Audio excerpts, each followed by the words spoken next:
Hello mga Mima, gusto ko lang sa inyo ipakita itong bagong bili kong built-in ha. Bale, bago pala ako nito bumili, ang daming research, basa sa Homebodies, tingin sa YouTube, and wala ako halos nakita nito kasi wala ako halos nakita sa YouTube.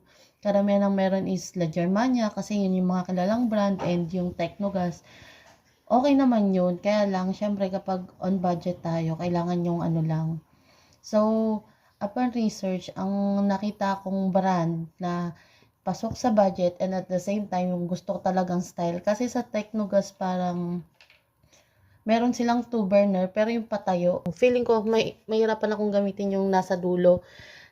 And gusto ko yung katulad nung traditional na ang tawag doon, cooktop natin, yung typical na lutuan. Gusto ko ganun lang yung style. Ayoko din kasi nung apatan na pa-square kasi feeling ko nababasa ko before sa nung gas range pa ang gusto ko.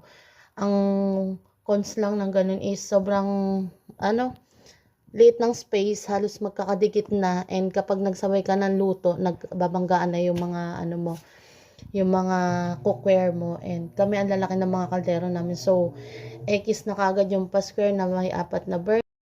And since nag-upgrade naman kami, ang pinili ko na is yung may electric 3 burner, may 2 degas, tapos may electric.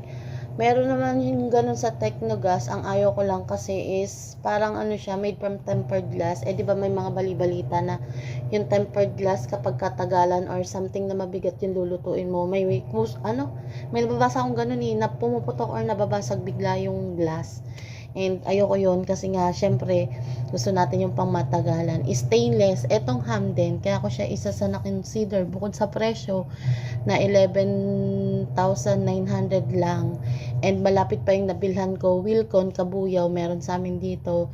And sabi naman nung demo, though hindi pa tayo sure kasi nga wala tayong nakitang review, wala tayong hindi ganun kakilala si Hamden.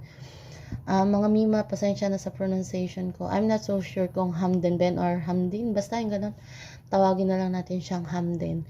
Eto, pinili ko yung Hamden kasi bukod sa pasok sa banga, pasok sa budget, and gusto ko din yung hanay nung lutuan niya na 3 burner siya, isang electric hot plate, tapos 2 digas, tapos magkakalayo, hindi magkakabanggaan yung 2 lutuan, hindi magbabanggaan yung mga kawali mo. And isa pa nga dun sa syempre wala pa tayong idea since wala nga tayong nababasa mga review. Kasi parang ang claim nila is Italian brand sila, and nung okay na-check ako tong item ko na na testing na, and sabi sa akin nung demo, sabi ma'am made in China yan. Sabi ko, parang bigla akong nalungkot kasi akala ko ba made in Italy, bakit biglang made in China? Pero since na-try na and nakulikot na, masasayang yung effort ng mga demo na tumulong sa akin. Bali, 4 kasi sila. And nakakahiya na din kasi ang tagal tong kinuha nung demo Nung demo sa Wilcon. Yung sales, ang tawag doon, sales person sa Wilcon.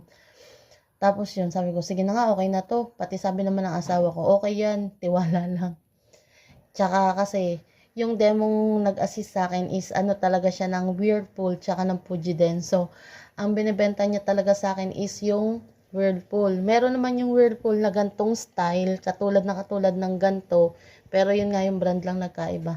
19,000 yata or 17K. Sobrang laki ng difference. Kaya gustuhin ko man na American brand, hindi ko ma-consider kasi kapag on budget tayo, 'di ba? Kailangan natin i-consider yung budget.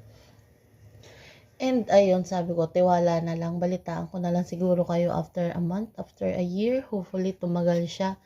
And may nababasa naman akong mangilan-ngilan, iilan lang talaga sa Homebodies. Okay naman daw ang Hamden, pero siguro hindi lang din talaga siya mabili. Iilan lang talaga ang bumili, kaya talagang halos walang review. Kasi dito sa Pilipinas, parang ang alam ko, ang first choice ng mga nanay na katulad ko, La Germania talaga or Technogas kasi sila yung mga kilala na talaga sa market. Kumbaga, matagal na sila sa market.